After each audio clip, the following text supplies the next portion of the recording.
Hi friends, आज मैं आपके सामने मधुबनी पेंटिंग लेकर के आई हूँ। और मधुबनी पेंटिंग आप जैसा कि आपको पता है कि मुझे सबसे ज़्यादा पसंद है और मेरी एक्सपर्टीज़ भी मधुबनी पेंटिंग में ही है।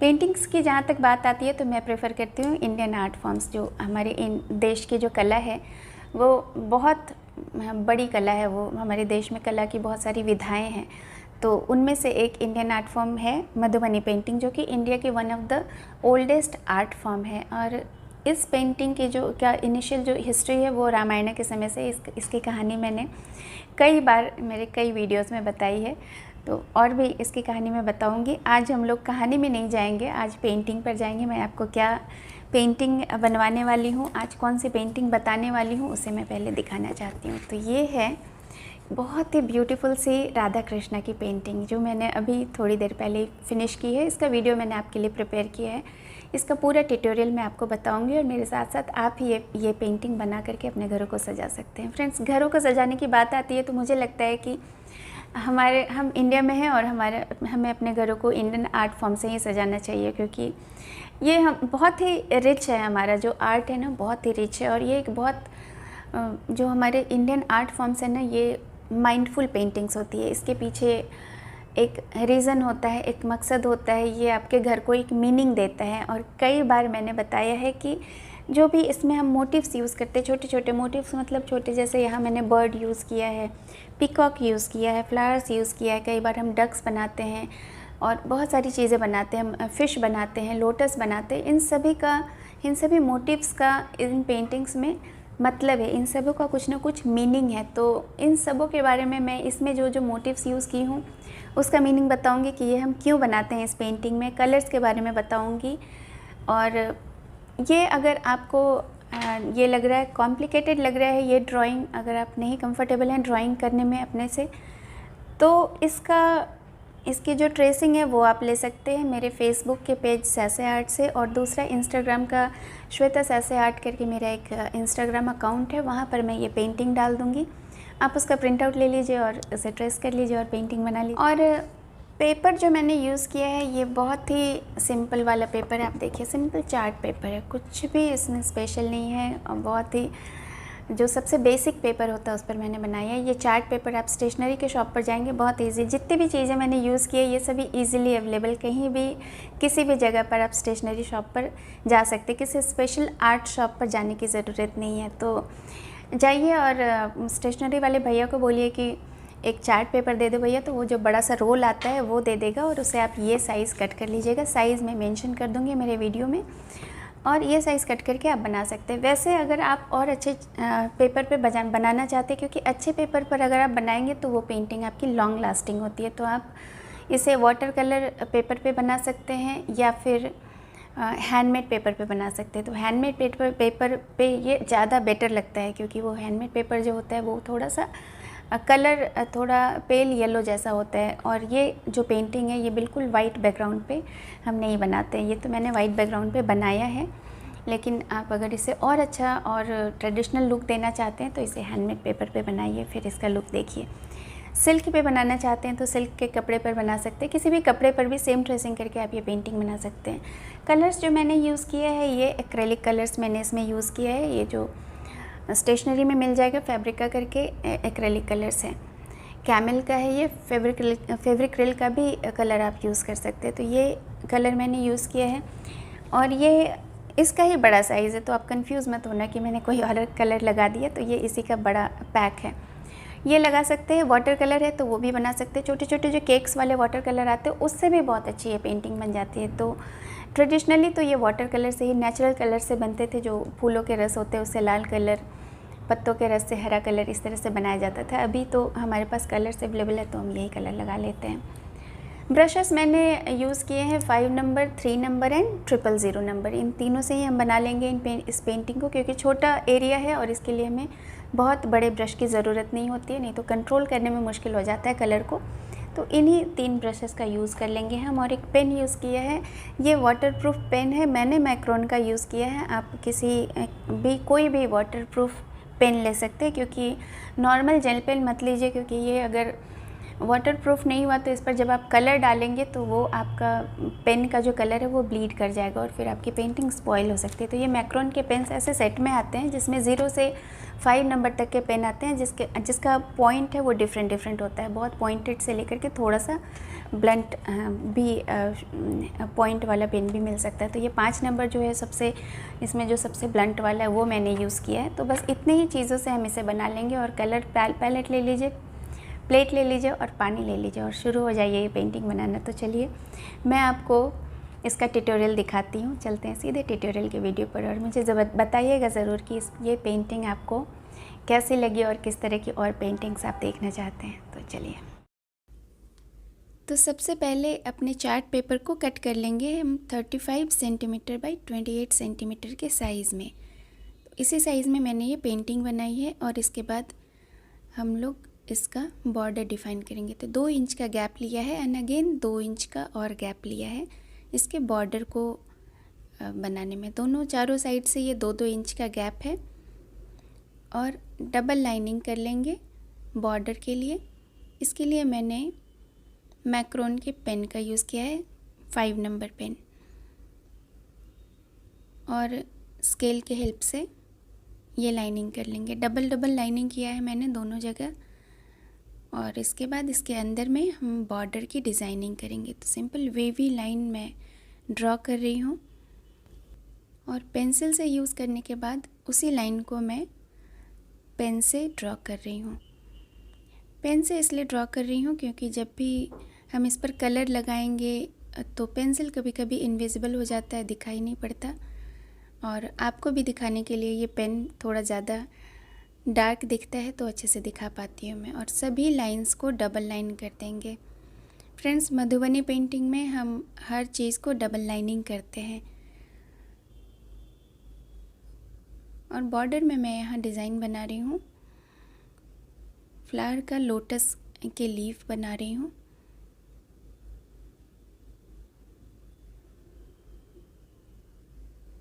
बॉर्डर जो है मधुबनी पेंटिंग में हम बनाते ही हैं, ये भी इसका एक एट्रीब्यूट है। और इसके अंदर मैं लीफ बना रही हूँ।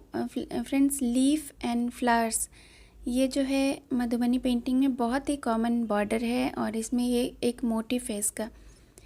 और इसमें जो है ये लाइनिंग कर रही हूँ मैं, और ये लाइनिंग इसे हम मधुबनी पेंटिंग की भाषा में कचनी का वर्क कहते हैं। ये जो भी लाइनिंग्स है ये कचनी है। कचनी और भरनी एक स्टाइल है मधुबनी पेंटिंग का। तो ये देखिए चारों तरफ मैंने ये कचनी वर्क कर दिया है और ये हमारा बॉर्डर बन करके तैयार हो गया। और अब हम बनाएंगे इसमें जो हमारी मेन जो पेंटिंग है उसको बनाऊंगी। तो मैं कृष्णा का फेस बना रही हूँ। फ्रेंड्स, अभी मैं पेंसिल से रफ़ ड्रॉ करूँगी क्योंकि कई बार इरेज करना पड़ता है। इसके बाद मैं आपको पेन से करके दिखाऊंगी, तब आपको अच्छे से दिखाई पड़ेगा। तो राधा और कृष्णा की पेंटिंग है ये। और अगर आप खुद से ड्रॉ करना चाहते हैं इस ड्राइंग को तो इसे बिल्कुल सेंटर में ड्रॉ करें। सेंटर से थोड़ा सा पेज में सेंटर से थोड़ा सा नीचे मैंने ड्रॉ किया है क्योंकि ये 2 फिगर है। तो आधे में एक का फेस आना चाहिए, आधे में राधा का, आधे में कृष्णा का फेस आना चाहिए। इस तरह से आपको ड्राइंग अपनी वो एरिया आपको डिफ़ाइन करना पड़ेगा कि कहाँ पर। नहीं तो क्या होता है, ये 2 फिगर वाली जो पेंटिंग्स होती है वो कभी कभी साइड में हो जाती है और वो पेंटिंग फिर अच्छे प्रोपोर्शन में नहीं दिखाई पड़ती है। तो देखिए मैंने पूरे राधा और कृष्णा की जो ड्राइंग है वो ऑलमोस्ट जो मेन ड्राइंग है वो हो गया है और अंदर की डिज़ाइनिंग कर रही हूँ। जो भी मधुबनी पेंटिंग में हम डिज़ाइनिंग करते हैं उसमें जियोमेट्रिकल फिगर्स का हम बहुत यूज़ करते हैं। ट्रायंगल, लाइंस, स्क्वायर और रेक्टेंगल, इन ओवल, ये सारे शेप्स का यूज़ करके ही हम मधुबनी पेंटिंग में डिज़ाइनिंग करते हैं। डिज़ाइनिंग आप अपने मन से जितना चाहे उतना कर सकते हैं क्योंकि इसमें जितना ज़्यादा आप डिज़ाइनिंग करेंगे उतना ज़्यादा आपकी पेंटिंग खिल करके दिखेगी। तो सभी चीज़ों को देखिए मैंने ऑलमोस्ट जो मेजर पार्ट्स हैं सबको डबल लाइनिंग किया है। और हर चीज़ में बॉर्डर भी हम डालते हैं, जैसे दुपट्टा है, दुपट्टे के किनारे में बॉर्डर बनाना। तो ड्राइंग करने के बाद अब इसमें मैं सोच रही हूँ ऊपर ट्री बनाया जाए और ट्री पर झूला लगाया जाए। तो मैं अभी झूले का जो रस्सी होती है वो बना रही हूँ। इसे आप बहुत तरीके से बना सकते हैं फ्रेंड्स, मैं आपको और भी आइडियाज़ देती हूँ। ये मैंने पेड़ के ऊपर झूले में राधा कृष्ण को बिठाया है। आप चाहें तो पीछे एक सिंहासन लगा सकते हैं, आप चाहे तो इसमें नदी का सीन बना सकते हैं, नदी में राधा और कृष्णा हैं और पीछे गोपियों को भी बना सकते हैं। तो बहुत सारे स्टाइल हैं राधा और कृष्णा को, तो आप अनेकों तरह से सजा सकते हैं। ट्री का भी एक टिपिकल स्टाइल है मधुबनी पेंटिंग में, हम ट्री के अंदर भी कुछ ना कुछ डिज़ाइनिंग करते हैं। और जितना ज़्यादा, मैंने कहा ना, जितनी ज़्यादा डिज़ाइनिंग करोगे उतनी ज़्यादा ये पेंटिंग उभर करके आएगी। और ये बहुत भरी भरी से पेंटिंग होती है, अपने आप में एक फुलफिलनेस के साथ ये पेंटिंग रहती है। हर बिल्कुल कोई भी जगह खाली नहीं। जैसे ये बैकग्राउंड खाली है तो यहाँ मैं पेड़ के जो पत्ते हैं उनसे पूरे बैकग्राउंड को भर दूँगी। बैकग्राउंड को भरने के लिए आप जैसे ऊपर का पोर्शन है तो उस साइड आप सन या मून ये भी दिखा सकते हैं। और पत्ते तो पेड़ में हम दिखाते ही हैं, कई बार उसमें बहुत सारे पंछी को बिठा सकते हैं और फूलों से भरी हुई डालियाँ दिखा सकते हैं। इवन जो मधुबनी पेंटिंग होती है उसमें जो पेड़ होता है वो जो जीवन का प्रतीक होता है, ट्री ऑफ लाइफ, जो मधुबनी पेंटिंग्स की जो पेड़ होते हैं, तो आप बहुत सारी पेंटिंग्स में देखोगे कि पेड़ के अंदर ही पेड़ की डाली से सन लटका सकते हैं, आप तारे लटका सकते हैं। इवन फिश को भी हम मधुबनी पेंटिंग में ट्री के ऊपर दिखाते हैं, क्योंकि इन सबों का मतलब होता है, मैंने शुरू में बोला था कि जितने भी मोटिव्स होते हैं उन सभी का मीनिंग होता है। जैसे ये बर्ड बना रही हूँ, तो बर्ड जो होती है ये जो एक्टिवनेस को सिंबलाइज़ करता है। और ये जो दो बर्ड्स का जो जोड़े में जब हम बर्ड्स बनाते हैं, ये प्रेम को सिंबलाइज़ करता है, टुगेदरनेस को सिंबलाइज़ करता है। इस तरह से आप समझ लीजिए पेड़ पर अगर फ़िश को लगा रहे हैं, ये फ़िश जो है वो शांति को सिंबलाइज़ करता है। और जो ट्री है वो हरियाली को, ग्रीननेस को, फुलफिलनेस को। तो इस तरह से हर चीज़ का मीनिंग होता है। यहाँ पर देखिए मैंने पूरा बैकग्राउंड भर दिया है और ये पेंटिंग अभी ऑलमोस्ट हो चुकी है। नीचे मैंने एक पीकॉक भी बनाया है, तो ये देखिए। और अब इसमें हम लोग कलर भरेंगे। तो ये 3 ब्रश का मैं यूज़ करूँगी और जो कलर है ये मैंने पहले ही दिखा दिया आपको, फैब्रिक का मैं यूज़ कर रही हूँ और इसका ही बड़ा पैक है। तो कृष्णा को बनाने के लिए वाइट और पर्शियन ब्लू को मैंने मिक्स किया है। वाइट का पोर्शन ज़्यादा लिया है, पर्शियन ब्लू का पोर्शन कम लिया है। और राधा जी के लिए मैंने सिर्फ ऑरेंज कलर का यूज़ किया है। और अगर आप स्किन कलर ना देना चाहें तो बिना स्किन कलर का भी बना सकते हैं। स्किन में कोई कलर ना दीजिए, इसे वाइट ही छोड़ दीजिए और ड्रेस को पूरे कलर से भर दीजिए।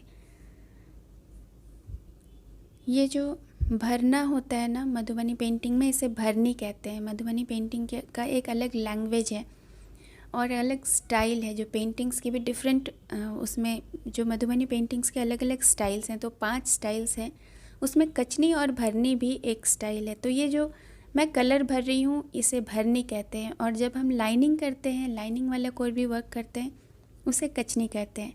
तो ये जो स्टाइल है, ये जो मैं पेंटिंग बना रही हूँ मधुबनी पेंटिंग, ये कचनी और भरने स्टाइल की मधुबनी पेंटिंग है।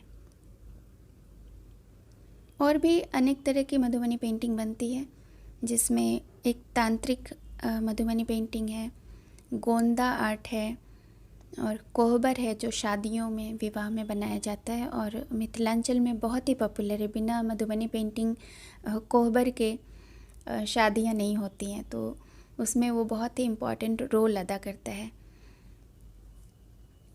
इस पेंटिंग को आप जब कलर कर देंगे उसके बाद आप जितना चाहें उतना सजा सकते हैं, पेन के हेल्प से या ब्रश के हेल्प से, जितना भी चाहें। इसमें जितनी बारीक वर्क कर सकते हैं आप।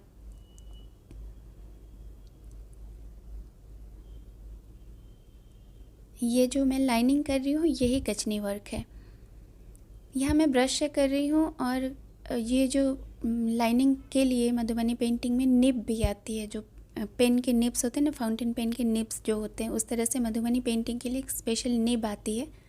उसका भी मैं वर्क आपको दिखाऊंगी, उससे कैसे उसे बस इंक में डिप किया जाता है और उससे हम काम कर सकते हैं। तो जैसे ये पेन का जो वर्क है वो हम निब से कर सकते हैं। अंतर यही होता है कि पेन में इंक होता है और निब में आप पेंट में डिप करके उसे कर रहे होते हैं, तो इफ़ेक्ट जो होता है वो डिफरेंट हो जाता है। खाली जगहों को हम किसी न किसी ऑब्जेक्ट से भरते रहते हैं, तो यहाँ मैं इसे झूला का जो सिटिंग एरिया होता है वो बना रही हूँ यहाँ पर। और ट्री को भी यहाँ कलर का कोई बाउंडेशन नहीं है फ्रेंड्स मधुबनी पेंटिंग में। ट्री को आप रेड कलर भी बना सकते हैं, पूरा ग्रीन बना सकते हैं, इवन ब्लू भी बना सकते हैं। और पत्तों को मैं बहुत ही सिंपल तरीके से बना रही हूँ। पत्तों के बहुत सारे स्टाइल्स मेरे चैनल पर ऑलरेडी अवेलेबल हैं। अलग अलग पेंटिंग्स में सब में अलग अलग तरह के पत्ते मैंने बनाए हैं। तो ये एकदम सिंपल लीफ है जो आप बहुत ही कम मेहनत में बहुत ही जल्दी और बहुत ही अच्छे से ये बैकग्राउंड को भर भी देता है। पत्तों में कचनी वर्क भी कर सकते हैं, लेकिन उसमें बहुत इंट्रिकेट वर्क होता है, बहुत टाइम टेकिंग है वो। तो अगर आपको लगता है कि वो कर सकते हैं तो ज़रूर उसके लिए जाएं वो, और भी जितना ज़्यादा आप काम करेंगे उतनी सुंदर आपकी पेंटिंग लगेगी। बैकग्राउंड को ग्रीन से भर देती हूँ, क्योंकि ये जो पेंटिंग है उसमें हर चीज़ भर देते हैं, और जो बैकग्राउंड है उसे एक तो हम मोटिव से भरते ही हैं, और जो खाली जगह होती है उसे भी कलर से भर देते हैं। And again it totally depends upon you कि आप उसे खाली रखना चाहते हैं, वाइट रखना चाहते हैं, तो ऑफ कोर्स आप रख सकते हैं। मैं यहाँ चाह रही थी कि मेरे जो पूरी पेंटिंग है वो हर जगह कहीं भी वाइट नहीं दिखे, हर जगह उसमें बैकग्राउंड में दिखे। तो यहाँ मैं ब्लू में बहुत सारा मतलब ब्लू कलर लिया है, लेकिन इसमें वाटर कंटेंट बहुत ज़्यादा है। इसे बिल्कुल पतला कर दिया है मैंने, और तब इसे लगा रही हूँ बैकग्राउंड में। तो आपको बिल्कुल हल्के हाथों से ये कलर से स्प्रेड करते जाना है, और पानी कलर में ज़्यादा लेना है, लेकिन आपको ब्रश पर पानी ज़्यादा नहीं लेना है, नहीं तो आपका पेपर, जैसे मैं ये सिंपल चार्ट पेपर यूज़ कर रही हूँ, तो ये सॉगी हो जाएगा। बॉर्डर में मैंने 2 कलर का शेड डाला है। यूजुअली मधुबनी पेंटिंग में हम शेड्स नहीं डालते हैं, लेकिन यहाँ मैंने थोड़ा सा इसे इम्प्रोवाइज़ किया है, और ये पर्पल और येलो का शेड डाला है। तो ये जब शेड हम मिक्सिंग करेंगे तो जहाँ पर ये दोनों कलर मिक्स होते हैं, मिलते हैं, वहाँ पर अच्छी तरह से इसे आपको मिक्स करना है। देखिए ये पर्पल लगाया मैंने, और अब येलो लगाऊंगी, और ये जहाँ पर जुड़ता है वहाँ अच्छे से आपको उसे ब्रश से मिक्स कर देना है, ताकि वो जो आपकी जो लाइनिंग है ना, कि एक कलर ख़त्म होती है और दूसरी कलर शुरू होती है, वो लाइनिंग आपको वैनिश कर देनी है। उधर आपको उसको स्प्रेड करते हुए मिला देना है। और ये जो लोटस के लीव्स बनाए थे हमने, लोटस के पेटल्स, उन्हें ऑरेंज कलर से कर रही हूँ। यहाँ मेरे से एक गलती हो गई, मैंने ऑरेंज के बगल में ही ऑरेंज डाल दिया। मुझे ऑरेंज के बगल में रेड डालना था, कुछ इस तरीके से डालना था। तो अल्टरनेट कलर्स डाल सकते हैं, नहीं तो पूरे बॉर्डर में सेम कलर भी डाल सकते हैं, आपकी जैसी चॉइस हो वैसे डाल सकते हैं। और रेड कलर जो है ये वार्मनेस को सिंबलाइज़ करता है। तो आप देखेंगे मधुबनी पेंटिंग में अक्सर ऑरेंज, रेड, ये जितने भी वार्म कलर्स हैं ये यूज़ होते हैं। और ये जो बॉर्डर को मैंने पेन से लाइनिंग किया था, इसे मैं फिर से ब्लैक पेंट से 000 नंबर के ब्रश से वापस से हाईलाइट कर दिया है। और आप देखिए ऑलमोस्ट ये पेंटिंग ऑलमोस्ट क्या पूरी हो गई, और यहाँ मैंने मेरा साइन लगा दिया है। और देखिए आप ओवरऑल लुक देखेंगे इस पेंटिंग का, तो कितना प्यारा और कितना कलरफुल और कितना प्रिटी दिखता है। और इसे आप फ्रेम करा देंगे। ये जो 2 इंच का गैप मैंने साइड में छोड़ा है, ये इसलिए छोड़ा है कि जब आप फ्रेम कराएं तो ये जो माउंटिंग है वो दिखे अच्छी तरह से।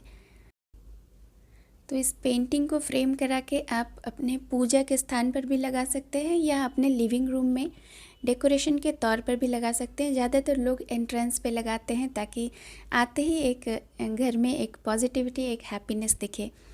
तो इसे ट्राई कीजिएगा और मुझे कमेंट बॉक्स में ज़रूर बताइएगा कि कैसी लगी आपको ये पेंटिंग।